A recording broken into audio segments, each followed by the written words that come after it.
Hello everybody, this is Brooksy from Bramley. This is your match vlog for Everton versus Sunderland in the FA Cup. Let's get on with it.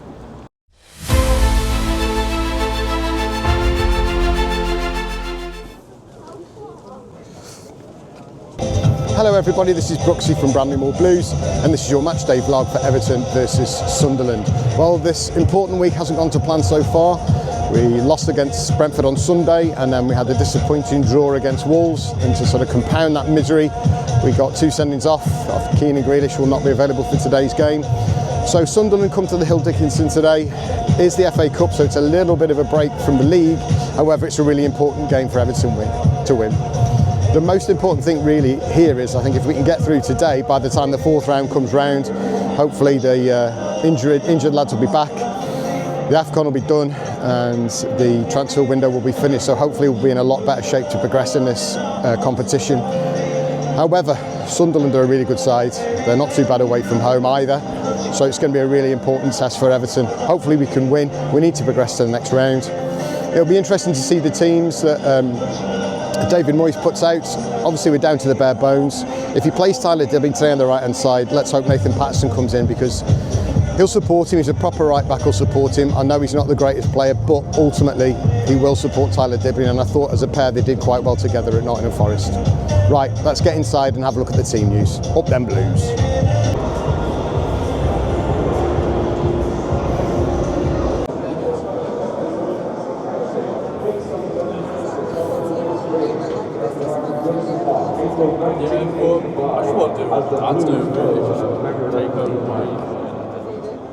He's the chief technical. Okay guys, I'm inside Hill Dickinson Stadium and now the team news is: in goal is Jordan Pickford, right back is Nathan Patterson, Tarkowski and O'Brien is centre halves, Mikalenko's playing left back, midfield is Roll, Garner and Armstrong, Dibbling and McNeil will play on the wings respectively, and they'll be supporting Beto. So it'll be interesting to see how we go. I think it's not a bad side. The main thing for me is the fact that Patterson is playing. He had to play, especially if Dibbling is. So it'll be interesting to see if the Blues can get on the front foot. I think if we can get on the front foot, get the crowd behind us and start early, start fast and maybe get the first goal, I think we've got a good chance of winning this game. However, it's going to be difficult because Sunderland are a really, really good side. Let's hope the atmosphere is great. Let's hope we get behind the boys. Come on, you Blues. I'll see you at half time. Just as a side note, Everton have released their fourth kit today. It's a bit of a surprise. I'm sure some of you would know, but I had no idea. Quite like it. Quite purple and pink, I think it is. Looks really smart. You're going to be wearing it today. It always worries me a little bit when you're wearing like a new kit, especially when it's sort of like an away kit and you're playing at a home game. But hopefully it'll bring us a bit of luck. We could do with a little bit of luck today. It's going to be a tight game, but fingers crossed we make it to the next round. Come on, you Blues.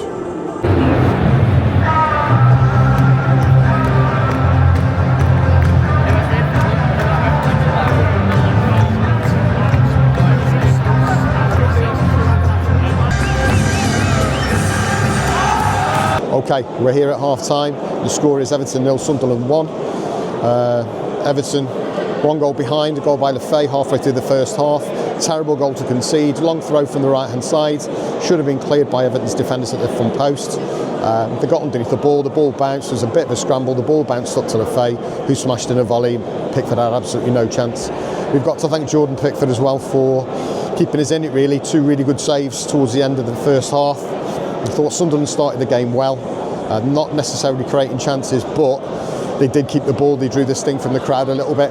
Everton really didn't get going. They got into the game a little bit before the first goal. Relatively neat and tidy, but really no attacking threat. The only chance we've really had have been a shot over the bar from Harrison Armstrong and a shot wide from Mikalenko. The bright spot for Everton had been Harrison Armstrong. He's been buzzing around. He's really had lots of endeavour, wanted to get stuck in. I just wish the rest of them at the minute had got really that spark about them, because at the minute they're a little flat. So lots to do in the second half. I'm expecting Moyes to make some changes. Beto's been shocking. We need Barry on to hold the ball up, get up the pitch, put them under a little bit of pressure. So we'll see how we go. Half time, it's Everton 0, Sunderland 1. Up them Blues. Let's see how we get on in the second half.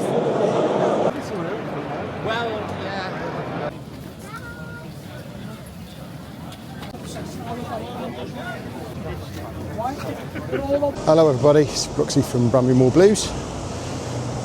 Well, after all that effort and endeavour, Everton go out of the FA Cup on penalties. They lost 3-0 on penalties. I mean, how do you lose 3-0 on penalties? If I hadn't seen it, I wouldn't have believed it. But anyway, let's go back to the second half. Second half, the Blues started all right, played okay, fought on the front foot. The pattern of the second half really was more to do with Everton having the ball, looking to put pressure on Sunderland. Fortunately, we didn't really create any clear-cut chances. There were a couple of close moments, but nothing really gilt-edged.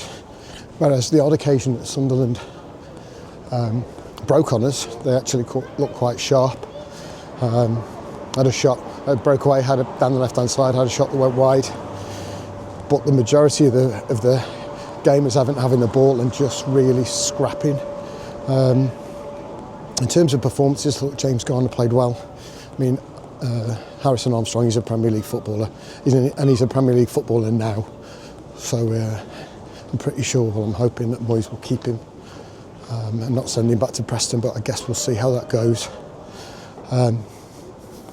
I was hoping, and I thought, the pressure that we were having, we might make it count, just more from pressure and something dropping for us. But it wasn't until Adam Asnu came on with about 5 minutes to go, who looked really bright and energetic. He was direct.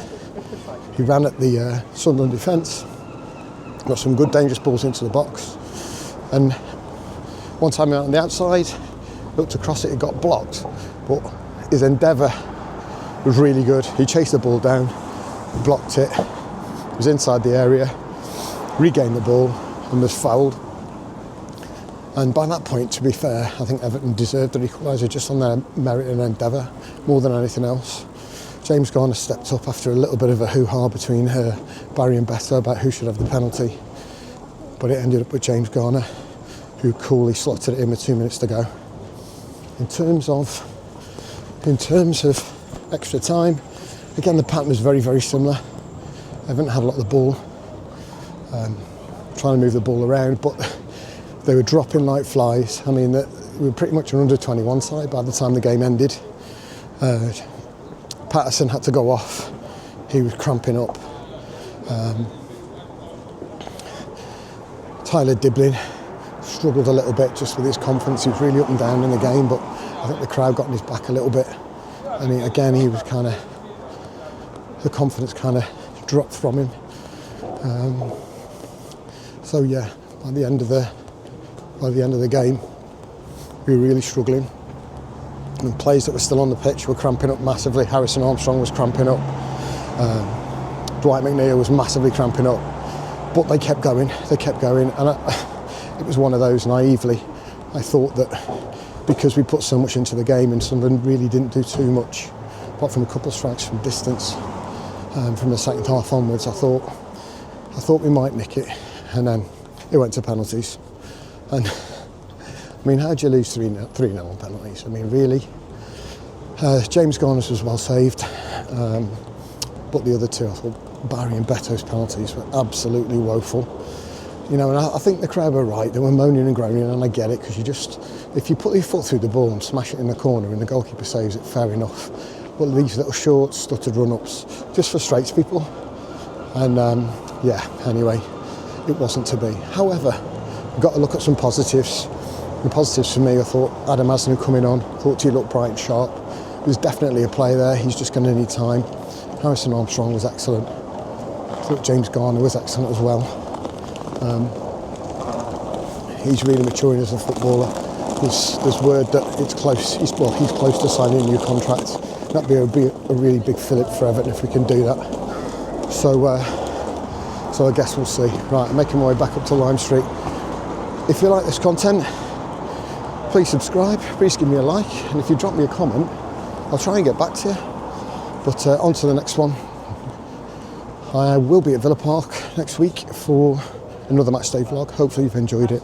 Up them toffees, and I'll see you next time.